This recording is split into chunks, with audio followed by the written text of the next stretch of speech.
protest ndị Oba mere yesterday gbasara Dr. Chigozie Nwogu, popularly known as Akwa-Okotuarake. Yes, we go see that type of protest. Medicine are good, make. What happened to others? What happened to Onyeze Jesus with Ekehit? Nkata Ogu, Iki, mere ndị ahụ.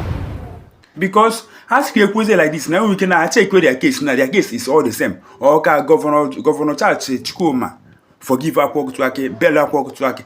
Call that not in prison. Call that not that place. So if I check one, or the Roma, Equisi actually made a protest. Protest of family actually make all the mark, all the unique. As typical Governor Charles Chikuma Soludo, please get bail on the age. Yes, get bail on the age. About no a peak row for you in me. That is not. It's unfair.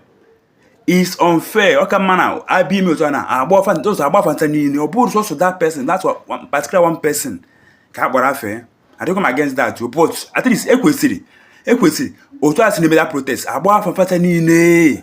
At least Governor Church come as we do not answer for this reasonable. Yes. Can I not know a picture of phone, no phone catcher? Who now those watch this now the picture of the protest from yesterday. Basra Dr. Chigozie Nwogu or I'm asking that pronunciation. But that protest came like that. Yes, at least actually my protest made the way Oga day unique, Oga reasonable. Then I be my protest no abaka your phone yafa. So very important in community. Odorama okay mun marry that protest. Marry that protest where na okunkuru Catrice Governor Charles come asuru na ania or the reasonable or the mananti. Aba no kata no oburo fonye ka kunufuro. Oburo fonye ko just kunufuro. Nti na that na Igbo love themselves. Yes, nti na that na Igbo love themselves. Why oji bro one particular person ka aforo bo afe. Oh, so it's unfair na. It's unfair. Equity actually make something. Actually make something called unique. Called them mananti. At least Otu Ejifana say please, Our Excellency Governor Charles Chikuma Soludo, we are pleading on the behalf of those that is in your custody. Dan I know a pick one particular person, but that person does the game for abu name over. Yes, on abu ne those people, both Ekehit, Onyeze Jesus, with those ages man amafa. On abu name over mere age are bafafa.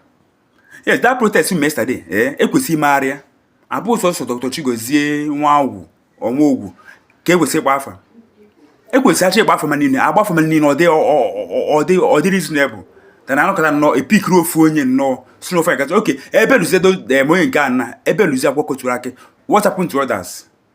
On a fabro mad and abu name over. On a fabro mado. Ask a check the case, if in case of case when I bro foods for case. Yes, I just check where their case now. In case of their case in about the same. What happened to others? I don't know a peak row phone, snow phone catch or cabello. No, it's not good.